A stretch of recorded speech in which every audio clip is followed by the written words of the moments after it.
Bonjour à tous, nous poursuivons avec la 5e Mishnah du 5e Perek Mishnah He. La Mishnah nous enseigne Elu melachot sha'isha osa le ba'ala. Parmi les devoirs d'une femme vis-à-vis de son mari lorsque elle se marie, les Chachamim donc ont instauré plusieurs choses. Voici ce qu'une femme doit faire à son mari. Elu melachot, qu'une femme osa le ba'ala.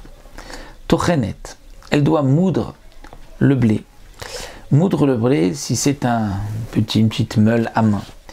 C'est vrai que si c'est un moulin à vent, à eau, et que là c'est plus compliqué, plus difficile, elle va juste préparer, nous dit le Barthénora, préparer, mettre le grain de blé dans l'endroit où il faut le mettre et récupérer la farine. Elle va même au fa, faire cuire du pain, au mechabeset, et laver le linge, mevachelet, elle va faire cuire, préparer de la nourriture, au menika et bena. Et elle va même allaiter son fils, c'est-à-dire l'enfant qu'elle a eu avec lui, et bena, son fils à elle. Si le mari a eu un enfant d'une autre femme, elle n'est pas obligée, elle, de l'allaiter. Matza'atlo amita, elle va lui préparer son lit. Donc matza'atlo amita ici, ce n'est pas comme nous verrons par la suite dans la Mishnah.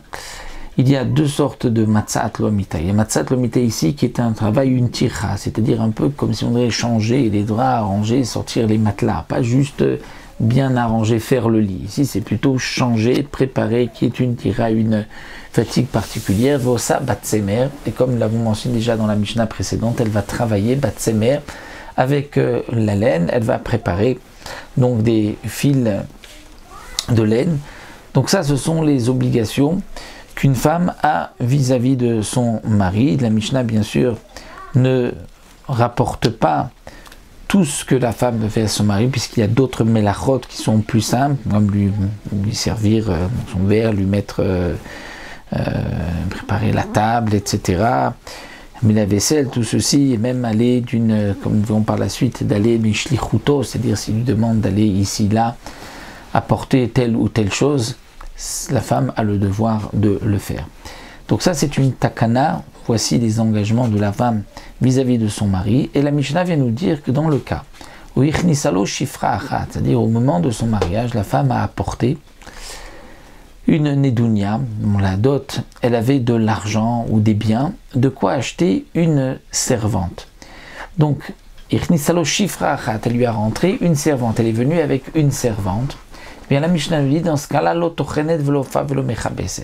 elle n'est pas tenue ni de moudre le blé, ni de faire cuire le pain, ni de laver le linge, puisqu'il y a maintenant une chifra, une servante qui pourra le faire. Les Mefarshim disent que ce n'est pas seulement si elle a apporté donc, de l'argent, mais si le mari aussi en a les moyens et qu'il peut se payer une servante, eh bien la femme va enlever, comme nous allons le voir, de ses obligations. Shtaim, s'il y a deux servante, c'est-à-dire elle a de quoi amener deux servantes, alors là, enam mevachelet. En plus, elle ne cuisinera pas, enam menika et bena ne doit pas allaiter son fils. Shalosh, s'il y a trois servantes, elle a de quoi amener trois servantes, enam matzat lo amita, elle ne lui prépare pas son lit, refaire bien changer les draps, no sabat tsemer, elle ne travaille pas avec donc le tsemer comme nous avons vu, c'est-à-dire préparer, filer des villes de laine.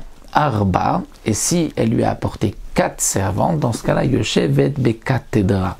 Elle pourrait être assise, Bekatedra, c'est-à-dire sur un fauteuil, on dit Al-Kise Menoucha, sur un fauteuil, elle n'est pas tenue d'aller ici et là pour son mari, mais malgré tout, elle doit lui verser donc, son verre, lui préparer un verre de vin, lui arranger le lit, c'est-à-dire de lui faire le lit, de lui laver, porter de l'eau pour laver le visage, les mains et les pieds, puisque ce sont des melachot qui sont des melachot de chiba, c'est-à-dire particulières entre l'homme et la femme. D'ailleurs, les Chachamim nous disent que c'est cela, donc apporter de l'eau, lui laver les mains, les pieds, lui arranger son lit, lui verser un verre de vin, ne doit pas être fait par une autre femme, une femme étrangère, parce que ça c'est quelque chose qui est entre le mari et sa femme, et donc c'est pour cela que malgré tout, même si elle a 4 servantes, il y a un minimum, comme le dit Barthénora, qu'elle va faire. Rabbi Eliezer nous dit, Rabbi Eliezer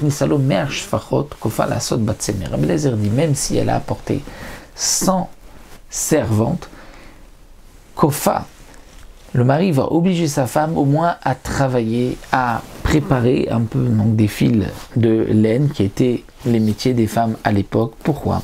Shabbatala mevia les zima, parce que si la femme ne fait rien, ceci l'amènera à la zima, à de mauvaises rencontres, à la prostitution, et donc c'est pour cela qu'elle est obligée d'être occupée. Rabban Shimon Gamliel dit, Afamadir et ishto milasot melacha, yotzi ve'iten ktuba. Rabbi Shimon va aller plus loin. Même si un homme fait un néder, donc il fait un néder à sa femme de ne pas travailler. Donc sous quelle forme les Mefarshim expliquent, puisqu'on ne peut pas faire un néder comme ça, c'est-à-dire qu'il va s'interdire le profit des relations conjugales si elle travaille. Et donc dans ce cas-là, le néder est valable, la femme ne peut pas travailler. Eh bien, il est obligé, yotzi ve'iten ktuba, c'est-à-dire ou bien il trouve le moyen d'annuler son vœu, ou bien il va la divorcer et lui donner le montant de sa ktuba. Pourquoi? Shabbatala meviale des shimoun, parce que la batala, fait de ne rien faire, amène la personne des shimoun, c'est-à-dire l'ennui va l'amener même vers la folie, la béala, elle va en être perturbée psychologiquement. Donc la marloquette entre Rabbi Eliezer et Shimon Gamliel, comme explique le Barthénora, c'est est-ce que c'est l'idée shimoum ou l'idée zima, prostitution ou l'idée donc à la folie, c'est une femme qui n'est pas vraiment bétéla, mais qui s'occupe avec des choses qui, des minesrok, c'est-à-dire toutes sortes de rigolades, un métier qui est des jeux ou autre chose qui peuvent amener à la zima, à la prostitution, mais qui n'amèneront pas au shimoum, parce que malgré tout, elle est occupée. Donc là, nous avons vu les obligations de la femme vis-à-vis de son mari, et quel est le din si elle a apporté tant ou tant de servantes. Et comme nous l'avons précisé dans le Barthénora, malgré tout, il y a un minimum qui doit être fait, puisque c'est des choses particulières qu'une femme fait vis-à-vis de son mari.